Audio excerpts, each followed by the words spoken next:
Bom dia, alunos queridos, tudo bem? Segunda aula de História. Semana passada nós falamos da República das Espadas, que foram 2 presidentes militares. Agora nós vamos falar da República Oligárquica. Primeiro, para falar de República Oligárquica, nós temos que entender o que é uma oligarquia. Então, oligarquia significa poder na mão de poucos. Que poucos que eram esses? Quem tinha recurso. Então, principalmente os grandes cafeicultores, grandes proprietários de terra que tinham poder político no Brasil, certo? Mudanças e permanências. Então, na história sempre tem mudanças e permanência. Mudança. Segundo reinado, tínhamos o Dom Pedro II, o imperador. Mudou. República. Agora nós vamos ter um presidente que vai ser eleito de 4 em 4 anos. Permanência. O poder político continuou na mão de poucos, então era o Dom Pedro II, agora poucos, principalmente coronéis, proprietários de terra. E de novo, a gente tem que lembrar, o povo não estava participando, então exclusão de grande parte da população, certo? Então vamos ver como que foi a política.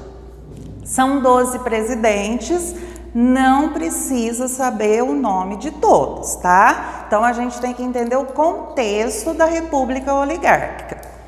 Teve a política dos governadores, então era uma troca de favores, que a gente vê até hoje, tá?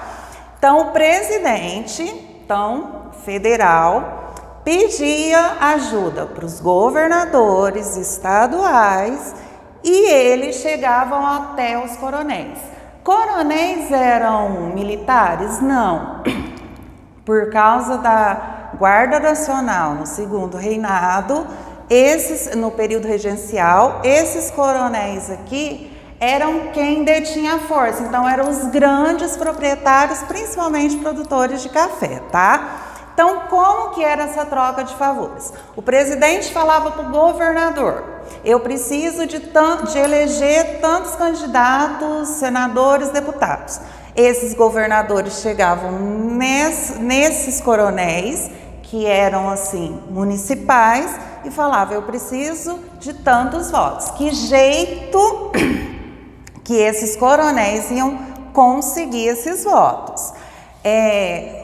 Voto do cabresto. Então, o que era o voto do cabresto? Ele chegava, nos seus trabalhadores e falava, eu preciso que vocês votem no fulano de tal. E aí, o voto nessa época era aberto.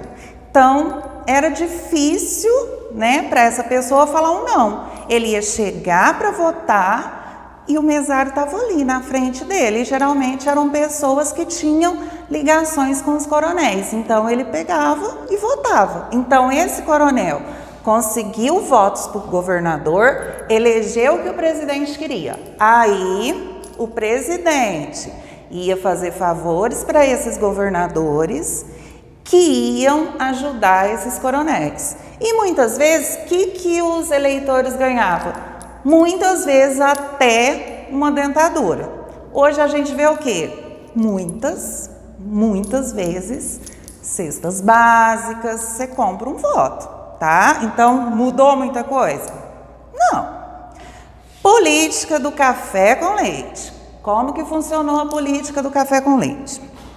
São Paulo era o estado mais poderoso economicamente, tá? Então, mais rico economicamente. Minas Gerais era o maior colégio eleitoral, tá? Então, tinha muitos eleitores. Eles se organizaram, São Paulo e Minas, produtor de café, grande produtor de leite, vamos fazer um acordo. Nessa eleição, vamos eleger um candidato de São Paulo. Tá, 4 anos, fica lá de São Paulo. Próxima eleição, agora a gente vai eleger um de Minas Gerais. Eles se uniam para conseguir eleger um candidato mineiro. Tá, sempre foi o tempo todo na República Oligárquica que aconteceu isso? Não. Teve políticos de outros estados, mas com a ajuda São Paulo e Minas Gerais, certo? O voto do cabresto que eu falei e essa força dos coronéis, chamada de coronelismo, tá? Então eles tinham um grande poder. O povo aceitou passivamente tudo? Não. Nós vamos ter muita revolta. Hoje eu vou falar de duas, tá? No campo, que tem o caráter messiânico, messianismo. O que é isso?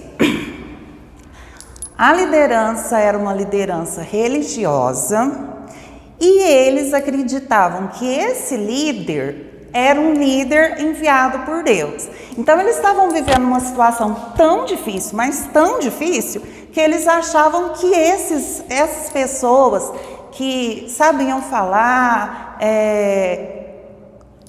ouvia eles, eram enviados de Deus para salvá-los, tá? Então, o primeiro, a Guerra de Canudos. O líder foi o Antônio Conselheiro, líder religioso, um padre. Por que esse nome? De repente, eu chego no padre e falo assim: Padre do céu, meu marido está me dando trabalho, não quer trabalhar. Aí o padre chamava o marido dela, ia lá, conversava, aconselhava. Então, Antônio Conselheiro. Característica dele, ele era contra a República. Então, ele era monarquista, tá? Que aconteceu? Pessoas foram vindo, para Belmonte e formaram um arraial lá na Bahia que chegou a ter 25 mil pessoas. Que pessoas eram essas? Pessoas que queriam melhores condições de vida, que não estavam satisfeitos com a República, que eles eram totalmente contra a separação do Estado e da Igreja. Então, por causa dessas melhores condições, eles foram para esse arraial. Só que tinha um problema: eles não pagavam impostos. E muitos boatos chegaram ao governo falando que eles tinham a intenção, imagina, 25 mil pessoas, de derrubar a República para voltar uma monarquia. Não era verdade, tá? Como que terminou? O governo mandou várias tropas. Primeira, não conseguiu acabar com o arraial. Eles lutaram e venceram. Segunda, a mesma coisa. Na terceira, foram quase 10 mil soldados e massacraram o arraial. Então, crianças, mulheres mortas, tá? Então, acaba essa Guerra do Canudo. Mas tem outra que também é de caráter messiânico. A do Contestado. Mais um líder religioso, Padre José Maria. Local, entre o Paraná e Santa Catarina. Por quê? O que estava acontecendo? As pessoas que moravam ali naquele lugar, ia ser construída uma estrada. E esses sertanejos foram expulsos. E aí eles fundaram, igual aconteceu em Canudos, eles também formaram uma comunidade. Então, eles se ajudavam ali. E isso também deixou o governo preocupado. Consequência, massacre também dessa comunidade formada durante esse período que eles contestavam ali a região, certo? Na próxima aula a gente fala das outras revoltas que aconteceram e no grupo eu posto as atividades. Beijo!